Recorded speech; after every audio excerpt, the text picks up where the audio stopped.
जय श्री कृष्णा। राधे राधे। सठतिला एकादशी व्रत कथा। एक समय दालमय ऋषि ने पुलस्त्य ऋषि से पूछा, हे मुनीश्वर, मनुष्य मृत्यु लोक में ब्रह्म हत्या आदि महान पाप करते और दूसरे के धन की चोरी, दूसरे की उन्नति देखकर ईर्ष्या आदि करते हैं, परंतु फिर भी अनेकों नरक प्राप्त नहीं होता। सो क्या कारण है? वह न जाने कौन से अल्प दान अल्प परिश्रम करते हैं जिनसे उनके पाप नष्ट हो जाते हैं। यह सब आप कृपया कर मुझसे कहिए। पुलस्त्य ऋषि बोले, मुनि, आपने अत्यंत गंभीर प्रश्न पूछा है। इससे संसारी जनों को बहुत लाभ होगा। इसको इंद्र आदि देव भी नहीं जानते, परंतु आपको वह गुप्त भेद अवश्य ही बताता हूँ।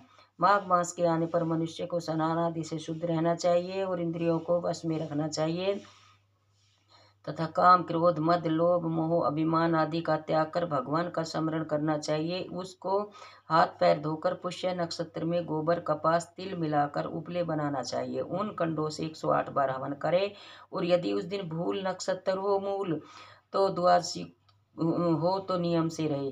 स्नान आदि क्रिया से शुद्ध होकर भगवान का पूजन कीर्तन करना चाहिए। एकादशी के दिन व्रत करे और रात्रि को जागरण तथा हवन करे। उसके दूसरे दिन धूप दीप नैवेद्य से भगवान की पूजा करे और खिचड़ी का भोग लगाना चाहिए। उस दिन कृष्ण भगवान का पूजन करना चाहिए। उसको पेठा, नारियल, सीताफल या सुपारी सहित अर्घ्य देना चाहिए। हे भगवान, आप अशरणों को शरण देने वाले हैं। आप संसार सागर में डूबा हुए का उद्धार करने वाले हैं। हे पुंडरीकाक्ष, हे कमल नेत्रधारी, हे विष्णु भगवान, हे जगत गुरु, आप लक्ष्मी सहित मेरे इस तुच्छ को स्वीकार कीजिए।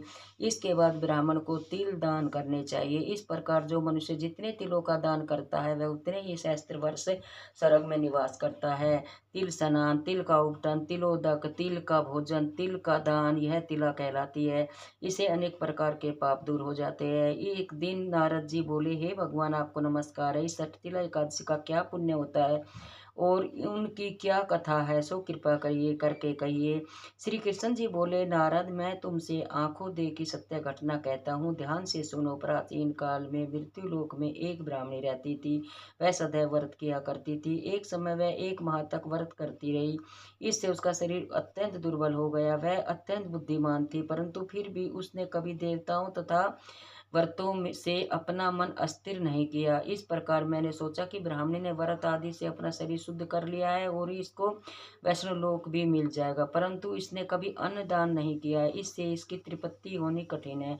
ऐसा सोचकर मैं मृत्यु लोक में गया और उस ब्राह्मणी से अन्न मांगा। वह बोली, हे महाराज, आप यहाँ किस लिए आए हैं? मैंने कहा, मुझे भिक्षा चाहिए। इस पर उसने मुझे एक मिट्टी का पिंड दिया।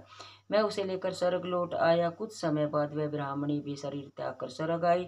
मृत्यु दंड के प्रभाव से उसे उस जगह एक आम के वृक्ष सहित एक घर मिला, परंतु उसने उस घर को अन्य वस्तुओं से शून्य पाया। वह घबराई हुई मेरे पास आई और कहने लगी, हे भगवान, मैंने आपके व्रत आदि में तेरी पूजा की है, परंतु फिर भी मेरा घर वस्तुओं से रहित है। मैंने कहा, तुम अपने घर जाओ, देव स्त्री तुम्हें देखने आएगी। जब तुम उनसे सठतिला एकादशी का पुण्य और विधि सुन लो तब ये द्वार खोलना। भगवान कैसे वचन सुनकर वह अपने घर गई और जब देव स्त्रियां आई और द्वार खुलवाने लगी तब ब्राह्मणी बोली, यदि आप मुझे देखने आई हैं तो सठतिला एकादशी का महत्व बताइए। उनसे मैं एक देव स्त्री बोली, मैं कहती हूँ, सुनो। जब सठतिला एकादशी का महत्व सुना दिया तब द्वार खोला। तब देव स्त्रियों ने के कहे अनुसार उसने सठतिला का व्रत किया। इसके प्रभाव से उसका घर धन धान्य से पूर्ण हो गया। अतः मनुष्य को मूर्खता छोड़ के सठतिला एकादशी का व्रत करना चाहिए। इससे मनुष्य को जन्म में आरोग्यता प्राप्त हो जाती है। बोले सठतिला एकादशी की जय। कृष्ण भगवान की जय।